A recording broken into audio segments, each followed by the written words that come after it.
વડોદરાના નંદેસરી પાસે ક્રેટા ગાડીમાંથી ₹4.60 લાખનો વિદેશી દારૂ ઝડપાયો, 2 આરોપીઓની ધરપકડ। વડોદરા શહેરના નંદેસરી વિસ્તારમાં Delhi Mumbai express highway toll નાકા પાસે સ્થાનિક પોલીસ દ્વારા વાહન ચેકિંગ હાથ ધરવામાં આવ્યું હતું। આ ચેકિંગ દરમિયાન પોલીસે શંકાસ્પદ જણાતી એક ક્રેટા ગાડીને રોકીને તપાસ કરતા તેમાંથી વિદેશી દારૂનો જથ્થો મળી આવ્યો હતો।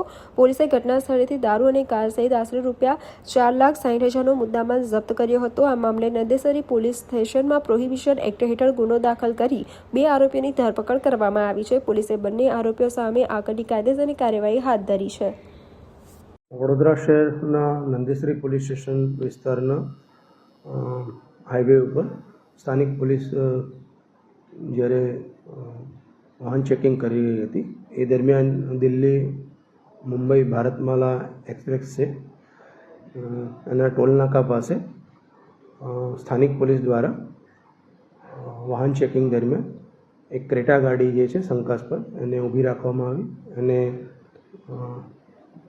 ચેક કરવામાં આવતા એમાંથી ₹4,60,362 દારૂ જે છે એ મળી આવેલ, જે સંદર્ભે નંદેસરી પોલીસ સ્ટેશનમાં એક પ્રોહિબિશનનો ગુનો દાખલ કરવામાં આવેલ છે।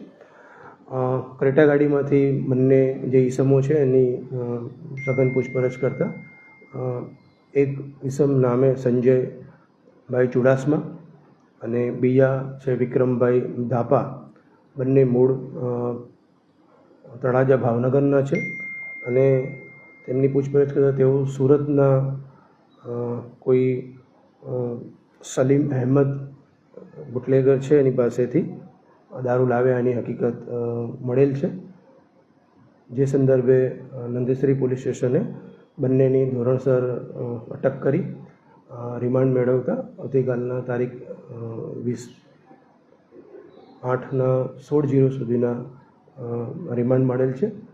વધુ પૂછપરછ અને તપાસ ચાલુ છે। સંજય છે પોલીસ કર્મી છે, ક્યાં ફરજ બજાવે? સંજય જે છે એમાં પૂછપરછ કરતા તેઓ એક લાંબી માંદગીની રજા ઉપર છે, તેઓ પોલીસ કર્મી, એમની પાસેથી આઈ કાર્ડ પણ મળ્યું છે, તેઓ પોલીસ કર્મી જણાયા છે અને ગોધરા રેલવે પોલીસમાં તેઓ ફરજ બજાવે છે, પણ લાંબા સમયથી કોઈ માંદગી રજા ઉપર છે તેવી હકીકત મળેલી છે।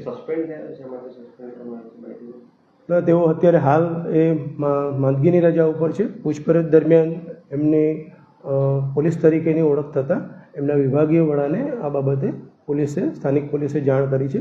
તે આગળની જે કોઈ ડિપાર્ટમેન્ટલ કાર્યવાહી કરવાની હશે એ એના વડા કરશે। અને પહેલી વખત એમાં 2 આરોપી પૈકી જે સંજયભાઈ ચુડાસમા છે એમનો કોઈ અત્યાર સુધી હાલની તપાસ સુધી કોઈ બીજો ભૂતકાળ એવો મળ્યો નથી, પરંતુ બીજા અન્ય એક સાથે જે ઈસમ હતા વિક્રમ ધાપા, એના વિરુદ્ધમાં અન્ય 2 ગુનાઓ દાખલ થયેલા છે એવી પ્રાથમિક હકીકત મળેલી છે। જે સંજય કરીને જે વ્યક્તિ છે એનો સીડીઆર એસડીઆર એ બધું પુરાવા એકત્ર કરવાના છે કે લાંબા સમયથી કરતો હતો કે આ પહેલી વખત? ચોક્કસ એ દિશામાં પણ પોલીસ તપાસ કરશે, એના કામે જ રિમાન્ડ માંગેલા છે અને રિમાન્ડમાં એના સીડીઆર જે છે એ પણ ચેક કરવામાં આવશે અને આ પ્રકારની પ્રવૃત્તિમાં અગાઉ ક્યારે સંડોવાયેલા હતા કે કેમ એ દિશામાં પણ પોલીસ ચોક્કસ તપાસ કરશે।